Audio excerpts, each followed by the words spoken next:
Welcome to Ask the Tech Coach, brought to you by the TeacherCast Educational Network. If you are in charge of professional development and looking to build an innovative digital learning experience, this is the podcast for you. Join us each week as we uncover strategies that tech coaches are using to drive their digital transformations one classroom at a time. And now for your host, with over 2 decades of experience working with tech coaches and ed tech companies from all around the world, Jeff Bradbury. Hello, everybody, and welcome to the TeacherCast Educational Network. My name is Jeff Bradbury. Thank you so much for joining us today and making TeacherCast your home for professional development. This is Ask the Tech Coach podcast, episode number 187, and today we're going to be talking about how do you make that transition from being an instructional coach to an administrator. This is a topic that came up several times in our Instructional Coaches Network. You can find out all the information about it by going over to AskTheTechCoach.com and joining us over on either our Facebook or on our LinkedIn group. Would love to have you guys a part of it. We've got over 450 educational coaches in that Facebook group right now, and it's growing each and every week. And I want to say thank you to everybody out there who's been participating in it. And as I mentioned, one of our hot topics is, as the weather is getting warmer, how do you make that transition from that coaching record into that technology coach, that technology director position? With me today are 3 amazing guests, 3 great friends of our TeacherCast Educational Network. I want to bring on today the one and only Miss Jennifer Thomas. Jen, how are you today? Welcome to Ask the Tech Coach. Thanks, Jeff. I'm great. I'm enjoying the spring weather here in Rhode Island and looking forward to our conversation tonight. I am so looking forward to this conversation, too. You've been doing some pretty awesome stuff up in Rhode Island. Tell us a little bit about yourself and what's been keeping you busy. So I live in Rhode Island. I actually work in Massachusetts. So I have the best of both worlds in 2 great states. I am actually, the big thing on my plate right now is that I'm preparing for an ISTE presentation. I'm going to be presenting with a colleague in New Orleans coming up. And our topic is all about surviving as a tech coach. It's called From Surviving to Thriving. So we have basically a toolkit for tech coaches. I think our subtitle is From Newbies to Ninjas. We walk people through different types of campaigns, monthly campaigns that we do for, outreaching to strategies, coaching templates, everything from coaching A to Z. So we're really looking forward to that. And what's great about that is that we're able to take what we're doing for this presentation and implement it immediately into our own schools or vice versa. So we've taken stuff that we've already done and we're putting it up on this Google site that we're curating for resources that participants will be able to scan and grab and take away with them and implement into their school year. That is absolutely awesome. I hope that once you have everything put together, you guys can come back on the show and talk to us all about it. Now, another thing that you're working on right now, and we're doing this together, is the Google Educator Group from New England. How is that going? And how do we get in touch with everybody over at the GEG New England crew? Yeah, that's going great. We have a great group of ed tech or educators, I guess, kind of a combination of tech directors, tech coaches, and we are on GEGNewEngland.com. Is that the right website address? I always forget. Okay. That is certainly it. Okay. So there's tons of great resources on there. We have monthly newsletters that we put together. We have lots of little tutorial videos and things like that. So it's been great being part of that as well. Nice. And somebody else who is from the GEG New England and also from the great state of Massachusetts, Miss Jennifer Judkins. Jen, how are you today? Welcome back to Ask the Tech Coach.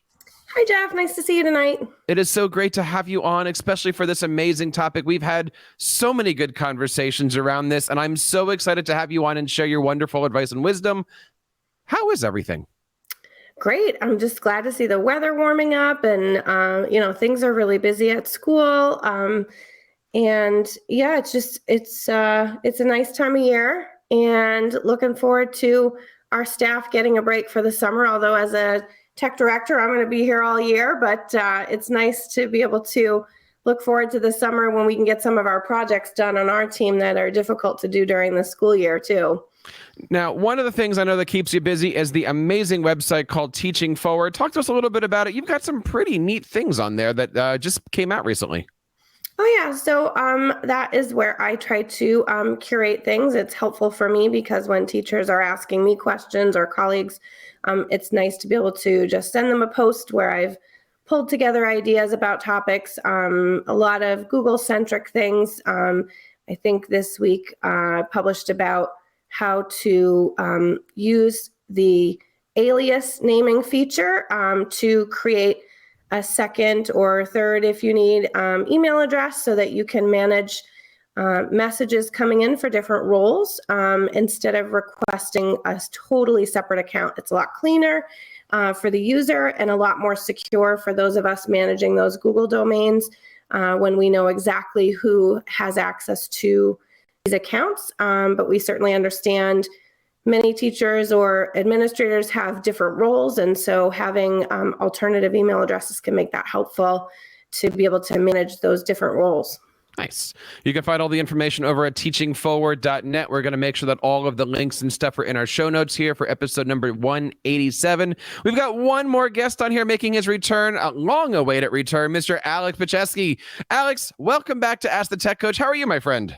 Doing well, Jeff. Thanks for having me back. It is so great to have you here. You've been doing some things in Florida recently. Tell our viewers a little bit about yourself. Sure. I'm currently the Director of Educational and Information Technology at North Broward Preparatory School, where I do all of the academic as well as operational tech stuff. So I get to play with everybody in the classroom, plus all of our robotics teams and all that fun stuff, as well as order the iPads, keep the network running, and do all that kind of interesting stuff. And I'm in the middle of a transition myself. I'll be moving to be the Chief Technology Officer at another independent school called Trinity Preparatory School. So I've just recently, had this sort of transition happen. I'm also one of the independent school certified educational technology leaders from COSIN, which is a great certification, I think, for someone looking to sort of make this leap. So it's a great opportunity to kind of share some of the experiences I've had leveraging that information and that program to make transitions. Well, I'm glad everybody is here because, as I mentioned earlier, this has been a topic that has been pretty hot in our Instructional Coaches Network on Facebook. And I'm so happy that we have Ms. Judkins here, who, Jen, I see you more as ed tech, where I see Alex is more IT based. And of course, Jen, you are everything out there. You're doing some amazing stuff. I am really looking forward to having this conversation here. So I'm just going to throw it up and see where the conversation lies. And let's just kind of start with here. How does an instructional coach know when it's time to start looking up? I think for me, Jeff, that time came when I felt like, on the one hand, that I had really gotten a handle on and felt really successful on the tech coaching piece. I mean, it was something that I loved and still continue to try to find opportunities to work directly with teachers, although my job is quite different now as a technology director. But what I really noticed for myself was that I was kind of hitting a wall where there were ideas and things that I really was looking to have happen. And when I would go and speak at the time to our technology director, while I had a great relationship with him, at the end of the day, those decisions, the finances, the budgeting, all of that was really fully within his control. And so therefore the decision-making process and power lay in that role, right? So I think that one of the things for me was I was feeling like I had hit a wall in terms of my impact and thought that I could impact things more on a district level in terms of visioning and planning and helping to really set kind of the stage for like what does technology use look like in our district from an educational lens, where our technology director was highly skilled on the information technology side, but had a different background and therefore, had decision making kind of filtered through a different lens that I had. And I thought, I think it would be really interesting to see what this looks like if a school district was interested in having someone with a background that was more educationally focused in that role. And so, that was kind of how my journey began, was to try to see if I could be kind of have a seat at the table when it came to really thinking about how does this really impact the district at the strategic planning level, working with building administrators and certainly always with teachers, but at a higher level so that I had the reins on budget and more critical decision-making power to be able to try to implement some ideas. I totally agree with Jenn's sort of analysis. I mean, hopefully you're in a position where, as you're looking at progressions, as your projects are growing bigger and bigger, you're getting more and more of a voice. And hopefully it's a natural transition for many people to make it to that spot. I think one of the things that's definitely happened over the last 5 years, it was starting even before the pandemic, was that the recognition that it's nice to order all the devices and have a working network and have all the different pieces, but if it's not tied back properly to pedagogy, then in some cases, you're just wasting money and time. If you don't have that driving reason why you have the particular devices you have or why you're using the pieces of software, you can train everybody on all the different and on anything that you want. And that's great, but there's never going to make the impact on the learning. And I think the perspective that's brought by people with the education technology focus is starting to be much better respected as having that voice at the table, because it is traditionally the director of technology in a district or the lead technology voice was a dollar and cents. Is it running? Is it working? Let's keep the lights on person. And because of the pandemic, we are now moving beyond that. We've recognized that you have to have devices. You can't live without a network. So now that we're going to have all this stuff, what are we going to do with it? And I think you're going to see more and more of these top technology jobs come with the opportunity to be educational focused and strategic focused as opposed to keeping the lights on focused. And I remember when Jenn and I first met, and when you and I first met, Alex, when I was in New Jersey, it was just an unwritten rule. The top person in a district was the IT.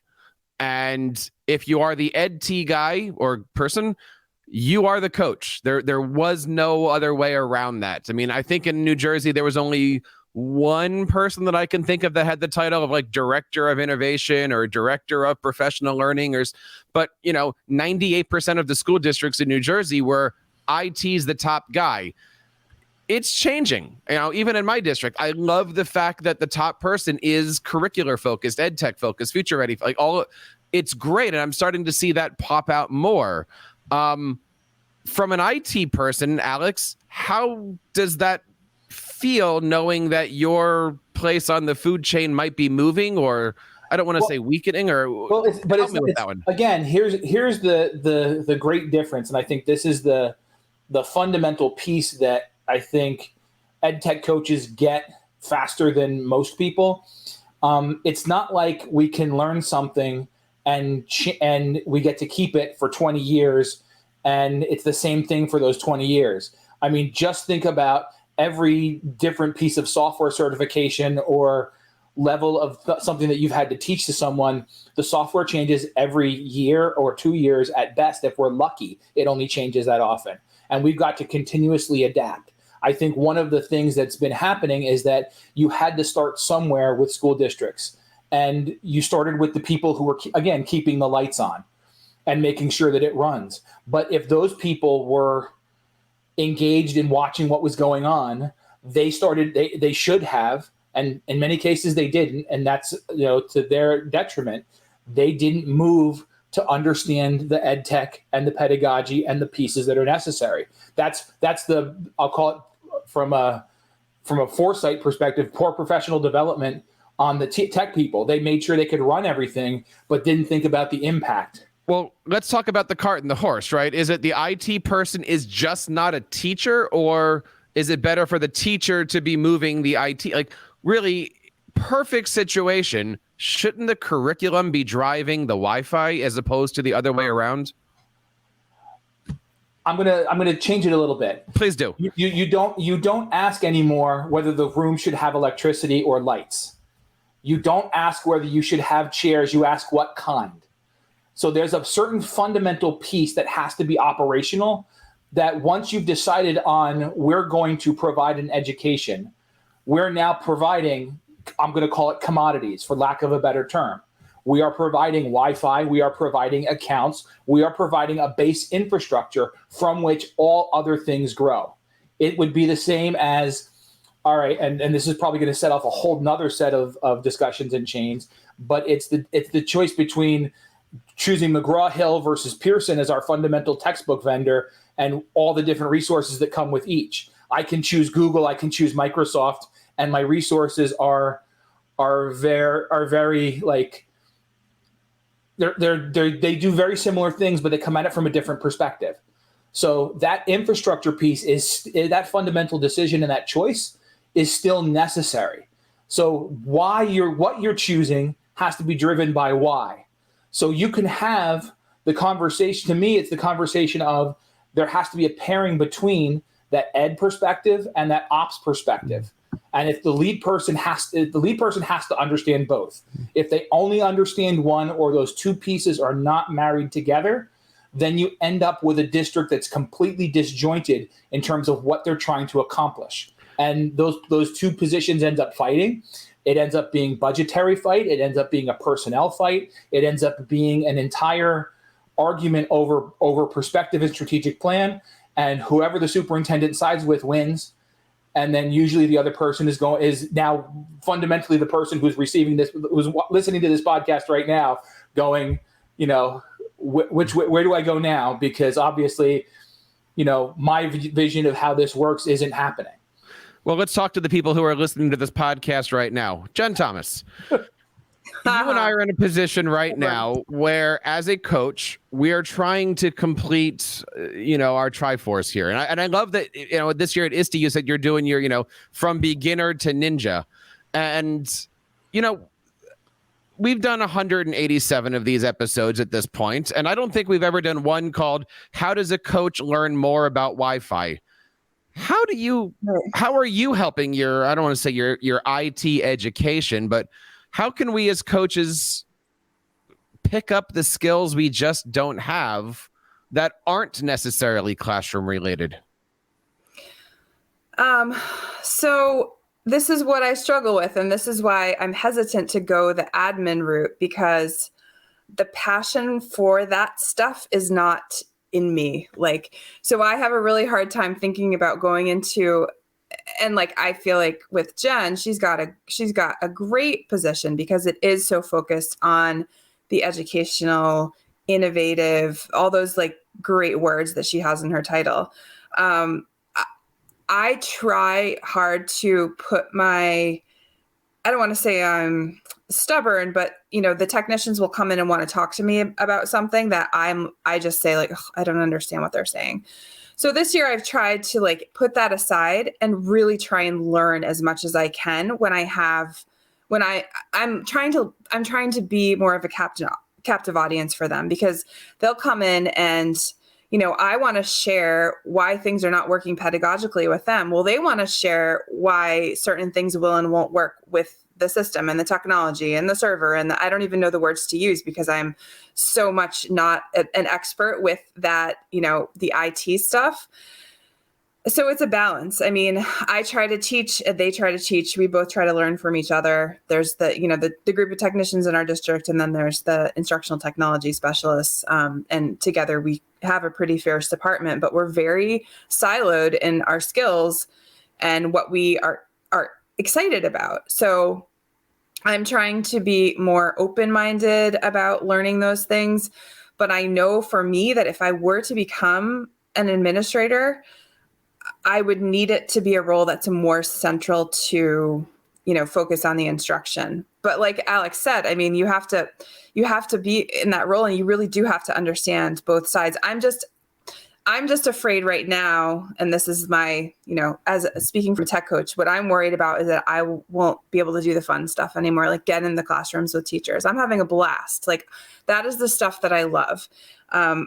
We're always coming up with new ideas. And I just feel like if I were to go into that role, and I think a lot of tech coaches in similar positions as mine feel the same way. If I were to go into that role, I would lose touch. I would be that much far removed from the classroom. I would lose touch with teachers.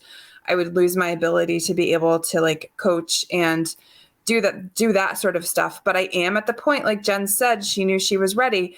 that I want to have more of an influence and have more of a voice, and I just can't leverage that. I love my job and I love where I'm at, but I can't quite get to that next level in the position that I'm in. It's not going to give me that growth that I'm looking for. So I'm sort of in a like trying to figure things out right now stage with what that next step looks like and what that admin role for me looks like. I don't know if it's a tech director, if it's a, instructional coach, K-12, if it's a, curriculum position. So I'm just sort of trying to like get really, really good at what I'm doing right now and enjoy the time that I'm having with my teachers, and just, continue to professionally develop other people and share my skills and my gifts with others and just make instructional coaching, stronger field. And so I don't know if I really just answered your question. No, you clearly I've been thinking about this for a long time. So you just summed up everything I've been feeling. And, over the last few weeks, I've had some amazing opportunities to interact and to really get into the classroom. And I'm starting to, it's only my first year in this particular building, but, I now know the kids' names and I know, the principal and I are good. And the teachers and I, we're all getting into that thing, right? And I even said to my principal the other day, like, we're actually breaking ground on a brand new building, like in the next month. That's not going to be available for another 2 years. And, one of the things that I've said to my family, of both coaches and of IT friends is, as we're building this building, I want to be a part of this. I want to learn about it. I want to figure, like, how do you figure out, boards and ViewSonics and smart things and what, like, help me be a part of all of this because I want to learn all that stuff. So I'm looking forward to it. I mean, and the reason we're doing this topic is because we all have these options of, okay, when do you know that it's time? When do you know you're like, another year? Or as somebody recently said, just go put your resume out there and try those interviews. Like, I don't think you're going to know you're ready. I don't think you're ever going to be ready. And I remember, at the end of last school year, I said, I think I need to go for my admin license just so I have it. So I've been working on that with another fantastic tech director in Massachusetts. She's been my mentor and I'm going through this process and, I'm doing all the things on paper that I'm supposed to be doing, but my conversations with her are the most valuable part of this whole process, is just like understanding what this role could be, understanding that every tech director position that gets posted is completely different. It just really depends on what the district wants. And you just have to be the right match. It's like, it's like speed dating, or I don't know, so. Let's throw AP back in here. Alex, the question that's on everyone's mind is, what do you need to pass the audition, right? I mean, every coach, let's just assume, is a Microsoft certified, Google certified, like we all know the badges. And, again, when we all met 10 years ago and TeacherCast was a fledgling, being a Google certified innovator was kind of cool. Being a Google certified trainer was really cool. And now everybody that's the norm for coaches. Right. You've got all those badging programs. And I literally just finished, I just got my Apple Learning Coach certification. Congrats. Which was an awesome program, awesome project, but it also made me sit back and think one of the things that it required us to do, and I have done it as part of my own professional development and job searches, was create a technology philosophy. What is it that I actually believe and follow and want to do in terms of technology? How do I believe technology needs to be used in a school? What is my perspective on how it all works? And how do I then use that to influence and affect change in my school or district? Those parts of it. I mean, I totally get I started on the technology side of the house. I can honestly say my degrees are in aerospace engineering and astrophysics. So I am a rocket scientist. Yes. So I can say that it always takes a rocket scientist to do my job. But the difference is that one of the things that you, like for Jen, you don't need to know. Like I say this because I've coached and trained for my CETL certification. Like you, as an instructional technology coach, you know your pedagogy back and forth. You know how classrooms work. You know the educational pieces. From the technology side, you need to know that how Wi-Fi works, that it can, you still need a wired connection on the back end. You need to know that some of the different numbers of like speeds, but you don't need to know like how many twists there has to be in a twisted pair cable over 100 feet. Like there's a specification level that you never need to make it to in order to be able to manage it and have that conversation about it. It's like you can have a discussion about the last Harry Potter film, or you could have a discussion about everything that's in the room of requirement for each of the movies that you've gone through and seen 50 or 60 different times. You can have those two different types of people can have a conversation about that commonality once you've created what that commonality is. And I think that's really where the piece where the tech people have to, cross over onto the ed side, and the ed people have to cross over a little bit to the tech side. It's much more about to really lead a group, you've got to be able to be a leader. You have to be able to inspire. If you're already inspiring teachers, your next step is really inspiring coaches to help inspire teachers. You don't lose the ability to go into a classroom. It's the weight that you carry when you walk back into that classroom that is a significant difference, and that you're coming in with a position of authority as opposed to just being much more of a peer or anything else. You're trying to use what you know to inspire at multiple levels instead of just that, direct connection. I think that's the power of leveraging it. But in terms of knowing what you need to know, it comes down to really coming up with, and I'm going to be a little bit of a shill for COSIN's CETL certification, because I think it gives the best background for someone who's looking to become a technology leader. The framework is a set of 10 areas that are for K-12 CTOs. And they specifically use technology officer instead of information officer because it's the pieces that affect everything throughout. It's not just running an information system or anything else. So the three areas are broken down into basically leadership and strategy, basically managing education, and then managing operations and infrastructure. So in the greater skill set, we're talking specifically about, from those 10 points for me, only 2 of 10 items that are really important to be that leader. There's still the ability to reach out and discuss with stakeholders, manage budgets, be an effective communicator, to be able to understand, again, that educational piece of the pedagogy and the operational piece. But there's also understanding data flow and data management, which most people at this point are getting much better at because of all the different agreements we have to get signed for privacy and all those pieces. But there's all those other pieces that we don't always think about in terms of developing those skills. And those are the ones that are really going to get you to that next level in addition to what you're currently doing. So it's making sure that when you are doing the pieces that are specifically in the classroom, or you're laying out that next great project, can you show that you're developing the budget for it and how it scales for you and your classroom, your school, or potentially your district?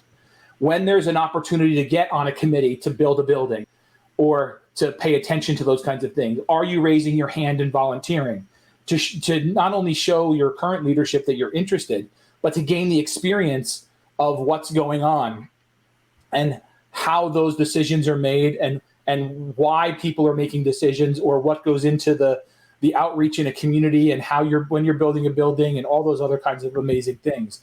There's a great deal of,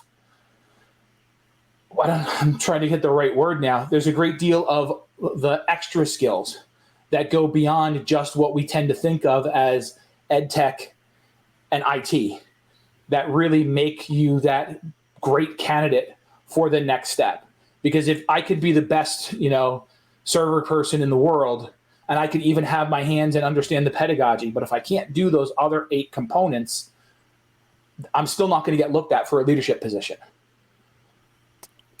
Yeah, I think Alex points out the importance of the fact that the job there isn't any one perfect fit, right? So I have this conversation so often with people that are tech coaches thinking to make this move, who are ready in so many ways, right? They have the leadership piece that Alex mentioned. You know, when you think about the sort of three key buckets that the CETL certification is chunked out into, you know, you've got leadership, which I would say of the three things is a non-negotiable, right? Because your job is changing when you move into a director position, because you're the one sitting down with the superintendent and trying to communicate the value of your team, the work that you do and why it's important, you know, and helping them to understand and really sort of bridge that gap before the highly technically skilled people that are on your team who are, you know, giving you information that you understand needs to be, you know, communicated, but yet communicate it in a way that puts it through that educational lens so that they can understand in their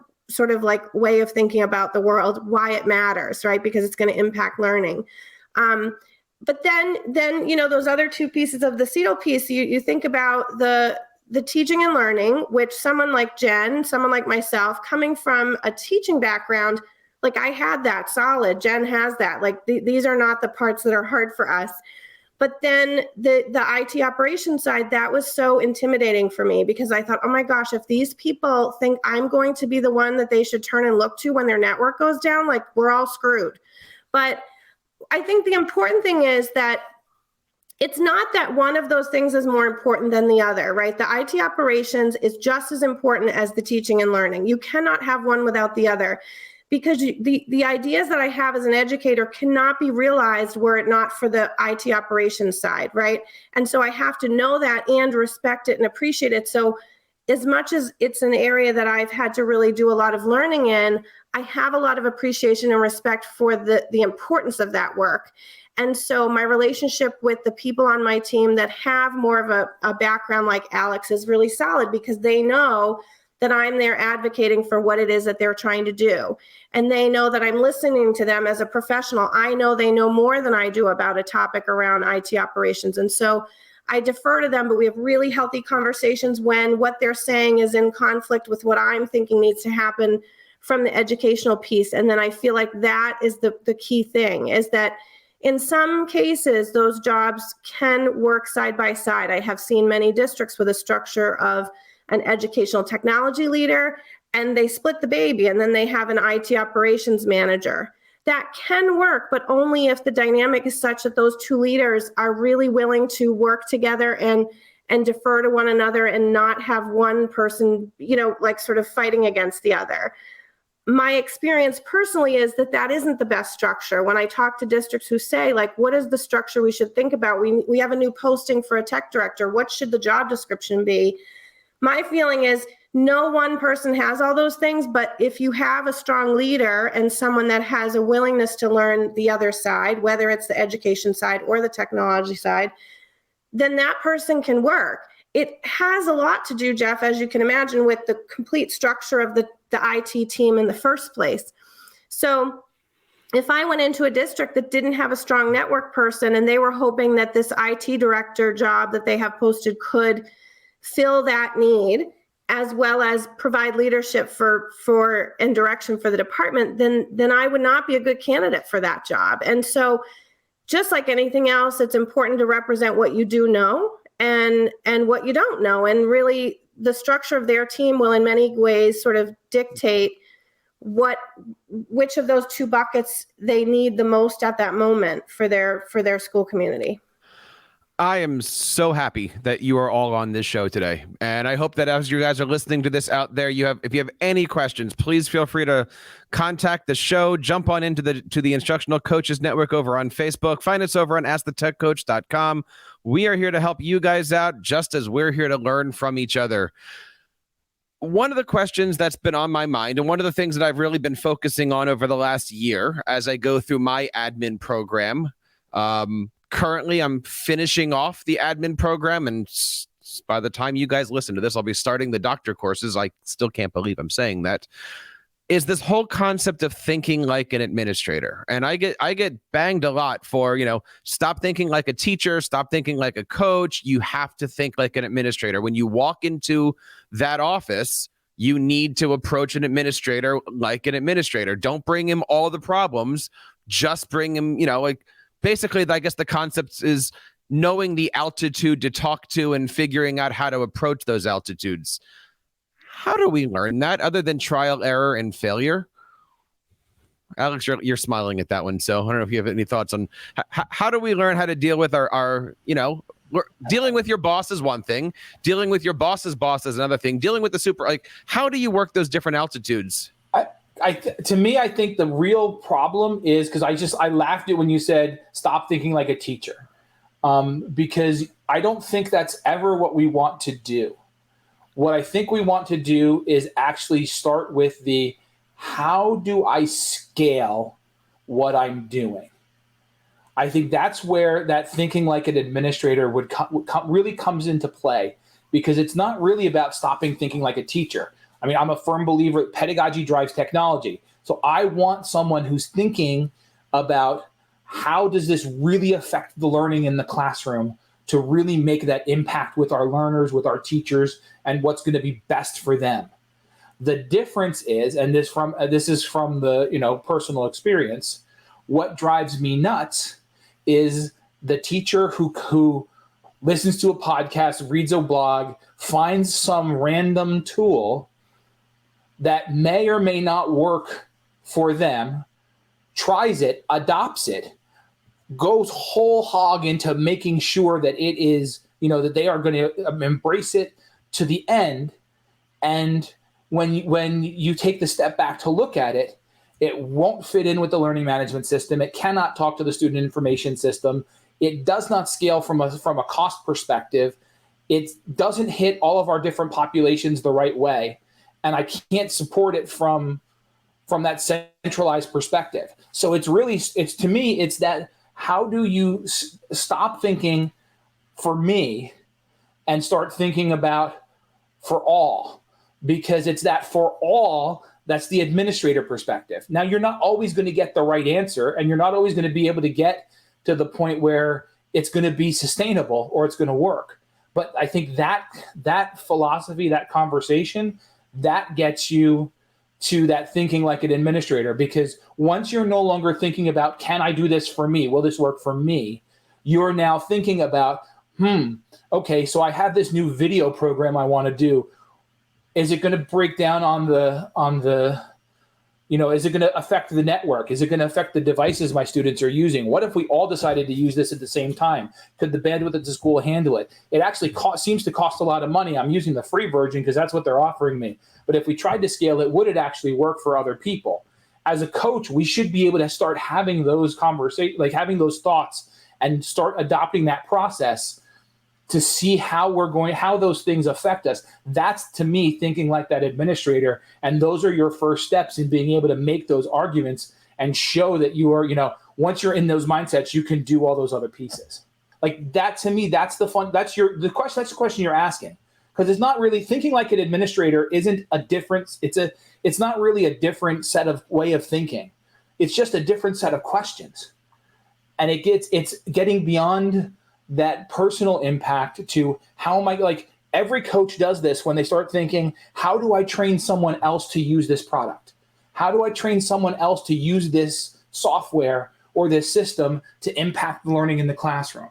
So that question, that set of questions, that philosophy, that perspective is by default, to me, an administrator philosophy when you're trying to look at how the impact goes into the classroom. So now you just have to take it a couple steps further and not just think about your department's concerns with what's going on from that perspective. It really goes into, so how do the decisions we'd be making about this particular thing that we're doing affect other areas? So you wouldn't start thinking about, you don't start thinking about building a building by saying, okay, I'm going to build a building, but what land are you going to put it on? Oh, we need land to put it on? We know that we need land to build a building. We know that we need electrical hookups. We need sewer hookups. We need to do traffic studies. We need to do, there's a whole bunch of things that go into planning and doing a building before you even get to how many classrooms are we going to put in it? What square footage can we do? All of that's driven by other outside factors. So we could focus on just that educational piece, or we could say, how are those educational decisions impacted by the restrictions or the other aspects that we're given for this type of project that we're about to do? You know, we're talking about this today as a coach becoming an IT director, ed tech director, whatever that particular title is. Jenn Judkins, I'm sure this is the same kind of conversations a regular quote unquote teacher would want to have before they become an assistant principal, curriculum director, anything like that, right? Yeah, I mean, I feel like it's the same struggle people go through when trying to make that move out of a classroom and into, like a building leadership role. It's, you struggle with, I need to keep my teacher lens. I love working with kids. Jenn was saying, like, I love my job. It's not like we leave these things because we don't love them. But you also see and know that there are other positions that might allow you to make a different kind of impact, and even in some ways a greater impact, right? In terms of like the number of students and staff that you're able to impact.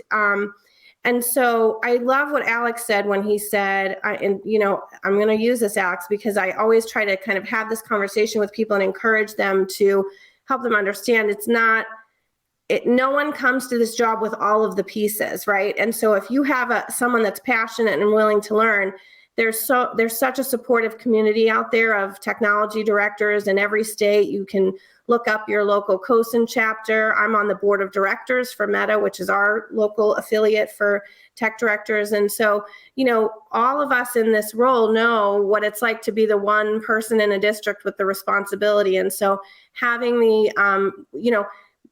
the humility to be able to ask the questions and in a group of people that understand the challenges of the job, and because it's so multifaceted, having people like Alex in a group where there's also a lot of educators, right? Like having both sides of the house, if you will, is like so helpful, and I find that they're really supportive.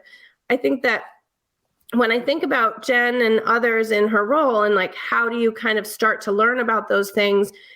I think it is really important to ask the questions of your tech director to find out, how do they think, right? Like, how do they think about the process of choosing software? Because as a teacher, I thought only about the educational instructional impact, right? And how hard it was for me to train students on that, right? Like, and also I thought about the, data, if it generated data, and how hard that would be for me to access and interpret. That was sort of my bubble. And when Alex says you have to think about scalability, he's totally right, because as a tech director, I now have to think about interoperability. Does it work with systems we have? Hardware and software, right? Which also includes things like data privacy, right? Is it safe? Do we have a contract? Will these people meet the requirements that are specific to our state, right? And what is the licensing model? How do we pay for this? How do we distribute it? How do we make accounts, right? Like, how hard is that? So I think, what's important as technology directors is that we communicate this effectively. So when a teacher comes and says, can I have this or do that? I'm really careful not to just say, no, try this instead. I explain why I can't say yes, right? So that they understand that I value their perspective as a teacher. I know that they've taken time to evaluate it from an educational lens, and that is absolutely valid and important. But I try to make sure it's clear why there might be an obstacle to that piece of software and engage in a conversation, because I think that respects where the teacher's coming from and also helps them understand that we're not just saying no to say no. Because that was my feeling when I was a teacher. I felt like technology department, that's where ideas go to die. I would ask I'd be like, hey, I found this great thing. And they'd be like, yeah, no, we can't do that. And so, again, that was partly what motivated me to move into this leadership role, because I didn't want to be the no person. But the fact is, I do have to say no sometimes. And so I try to at least explain the why and have a really clear understanding about what teachers are trying to do and work with them collaboratively to find an alternative solution that gets them what they want, but kind of checks the boxes that I have responsibility for. We can continue talking about this forever. And for those listening, this is definitely part one of this series. I'm hoping that we do a second part. And if you'd like to be a part of it, please reach out. Would love to have you on the show. I want to have two more topics before we wrap up today. And I think this is the ones that are on a lot of people's minds. Resumes, interviews, right? Like, it's one thing for us to talk about what we need to know. How do we need to know? Alex, you and I have been talking about this because the conversation is, we have all these things. Do we need to show it off? How do we show it off? How can we be proud of who we are, yet not intimidating on paper?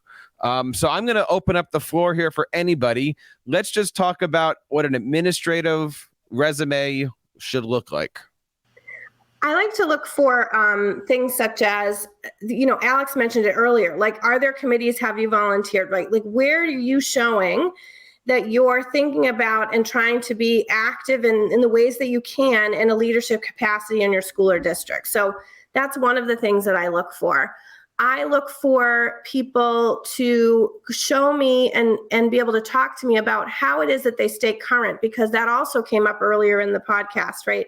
The job is not the same as it was even 5 years ago. So if I don't have someone that is truly a passionate learner, right? Someone that is spending time looking at various types of social media, or, subscribing to certain blogs, or, going to conferences. Like, I'm actually expecting all of those things. I'm expecting that they are really plugged in, because if not, you start to very quickly drift away from knowing what's in the future, not just what happens now. And then I want to know, well, what is their strength? Like, what was their first love and passion and area of knowledge? Was it the IT operations side, or was it the education side? And then the question is, well, what do we need as a school district and community? Like, can we, do we have to have an IT operations person? Is that maybe our primary concern? Someone that understands and respects the fact that all decisions go through an educational lens ultimately, because that can be learned. Or what I am finding increasingly is districts are really interested in those educators. And so to highlight your educational experience in the classroom and those types of roles, I think is worth doing also, if that's where your background is, because that might be what they're looking for. I have to agree with Jen 100%. It's about, at this point, as a tech coach, you've got the certifications. You've shown that you're going to have your list for whatever your district has or everything else. So you understand how software works. So now show me that you know how to inspire other people. What's your vision for how all that stuff gets put together? How have you presented that to your community? Are you, like as Jen said, are you active in your community? Whether it's your district, whether it's your state, whether it's nationally, do you do the things that we would expect you to do if you're going to be a leader and have a vision? You don't have to have the exact same vision, as your current school district. You should be following that one, and you should be able to give me examples of how you're supporting that, because that's obviously, you're not always going to be able to be the one that sets the vision. So how are you able to inspire people to somebody else's vision? Because the superintendent usually, or the head of school, sets that vision for you. And you're going to need to adapt for how your role fits in. But it really is about making sure that you highlight the skills that you've developed from being a tech coach. Have you put together the professional development budget for your school? Have you been able to run the small? Have you ever run an ed camp, even if it's just for your own teachers? Have you been able to do things that show a scope beyond beyond that day-to-day work that you'd already be expected to do? What are the things that, based on that vision and voice that you have, how are you expressing it? Because if you're not expressing it, as Jen said earlier in the podcast, the non-negotiable on this is leadership and vision. If you're not doing that stepping up to show some of that, you're not going to get past the first step. No one's going to take you in if you're not showing that initiative and that willingness to be out there. That's kind of powerful, right? Because for many people, you think the more colorful things are, the opportunities will come. Jen, what's your thoughts on all of this? Thomas. This has been a great educational webinar for me.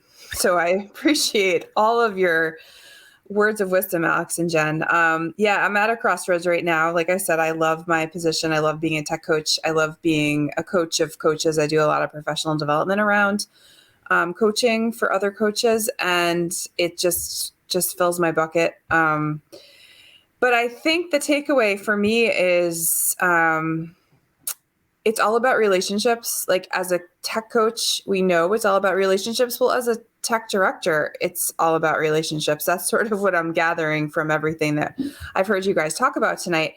And that's the great part of it. I mean, that's the piece that I'm afraid to leave behind if I were to go into an administrative role. I would be afraid that I wouldn't have those teacher relationships, but I would be building relationships with another team and being able to leverage my skills and my passions on a more global scale, which is that's my MO. I mean, that my goal, my professional goal is to, better the lives of the students, but my passion really is teachers. So you have a direct line to teachers in both a coaching role and in an tech director role. So, my head's spinning, Jeff, but I think this was thank you for including me in this conversation. When you asked about a conversation about admin, I said, but I'm not an admin. And you said, well, that's the point. So now I understand why I'm part of this group, and I feel very honored. And I would love to do a part 2, because I feel like we have a lot more to potentially talk about here. So we have one more topic that I want to hit, and I think this is definitely going to be more for the part 2, because I know a couple minutes at the end of a show doesn't do it all. But Alex, you had mentioned that you've been at the finals, didn't make it, been to the finals, had made it. New things are happening. Would you all be able to share any tips and tricks, advice for, what we call our first administrative interviews? I think one of the biggest things is that you have to remember that you're still going to be part of a team, and that while you will be leading a portion of that team, you are still part of a bigger, team that has a larger scope. And that one of the things that you don't want to be is I'll call it the smartest person in the room. Like, you're not going to be the smartest person in the room. There's the Ed Camp saying, the wisdom comes from the room. You need to remember that even though you might have an idea or an opinion or a direction that you want to go in, sometimes it's not the right one for that particular district. And that as long as you're authentic to yourself, and you are, honest about how you're processing through the actual interviews. If you are an ed tech person with a focus on the ed tech and the district is looking for that ops tech person, you're not getting the job. It doesn't matter how good you are, because the skill set that they're actually looking for is the focus on the other piece that you don't have. And that's okay. There is a lot more rejection in this field, I think, than any of the other type of admin positions, because each school has its own ecosystem, as its own identity, looks to fill the gaps that it has and needs at that moment. So you are going to go up against spots where you love the district, you love the concept of what they're doing, you love everything that's going on, and they might even really, really like you, but your skill set is not what they need right now. And to know that has nothing to do with, your failings or anything else. It's not even like imposter syndrome. It's not like you've been faking it and you're not worth it. It's about the fact that they have a different need than what you can provide. And it may take a while to get to that point, to find that match between the two, especially if you are that first one where you are stretching and going out on the limb and saying, okay, I know enough about the technology that I can have the conversation and help them problem solve. I'm not going to be the one that's going to have the magic, command line sequence to restart everything in the middle of the hurricane. But we want to be able to help do the problem solving. That's whether your focus is the IT ops or the ed tech, your gift to the other side is your unique set of problem solving skills and perspective. So you have to to me, the other skills are all common, but you're bringing your troubleshooting perspective. The difference in that is the difference in how you're making it. So that's really the interview process. You're going to have to be yourself, and you don't have to worry about being anybody else, because you'll figure out very quickly through the process whether they're looking for what you are offering or what you're not, or what you don't have. And that there's a little bit, I'm going to call it a little bit more of a comfort in that. That's interesting. Jen, what's your thoughts on the interview process? I really can't agree more with Alex. I think that what I try to say to friends of mine that are really moving from a role like Jen has and looking into a role like this, who often just have this feeling of, I don't even think I'm qualified to do the interview. I'm not going to be able to answer half the questions. I think the key thing is that if you are genuine and true to who you are and the things that you know, right?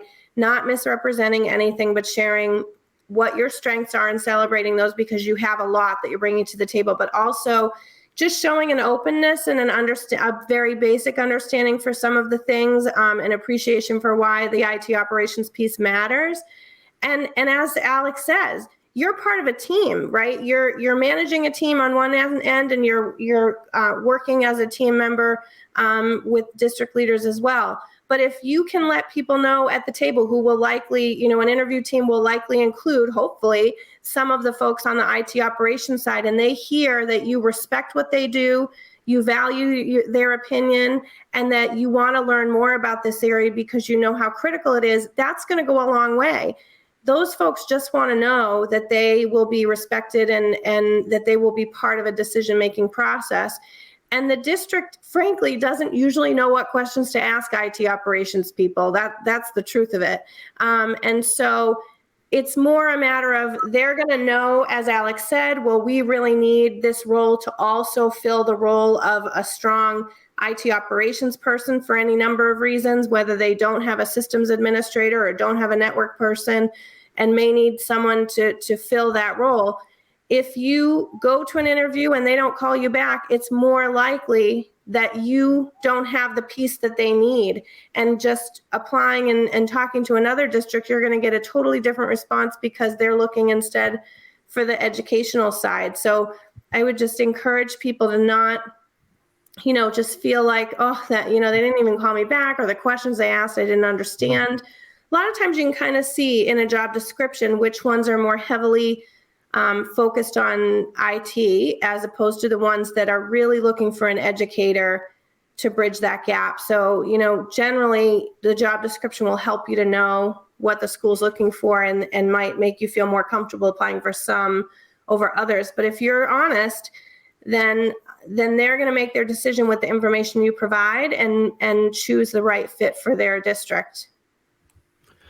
Guys, this has been an eye-opening and kind of heartwarming podcast episode. Jen, you and I are looking at this from a completely different point of view. Jen Thomas, I definitely think we should do a second episode of this, don't you? Yes, I do. I have some great takeaways, though. Thank you, Alex and Jen. This is definitely an episode that I'm going to be editing carefully and coming back to. If we have time for one more question, I was searching through our Instructional Coaches Network. There is one important question here that kind of came up, and this is something that many of us struggle with. We all love our jobs. We all enjoy doing our jobs. But as an administrator, we all know that in order to move up in our careers, we need to leave our jobs. So the question that came up in the Tech Coaches Network here is, how do you approach the subject of becoming an administrator with your administrator? How do you show interest in essentially quitting your job, if that's even the right way of looking at it? How do you have those conversations? How do you break that wall? I have just been very open with my building principal and tech director that I do want to go into a more administrative role at some point. And they've both been incredibly supportive and said, go for it. Like, we'll support you in your mentor hours. We'll, do whatever we need to help you, mentor you. A lot of it is, as a tech coach, you kind of figure things out on your own because you really are the only one in your role in your building or district in some cases. So you don't necessarily have a department or a team. So you really do have to sort of be a self-starter and figure things out. But to know that they know is sort of a load off, like just to be open and be transparent with them.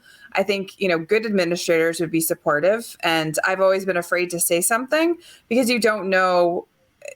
I think it depends on the person in that role, like how they'll respond to you. But I've erred on the side of being open and transparent and authentic. And I think that allows them to see that I'm up for more leadership opportunities, and I'm there to help the teachers grow, the students grow.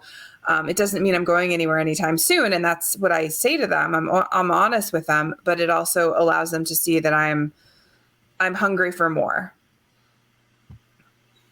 I think that's part of the fundamental discussion of your professional development as a tech coach.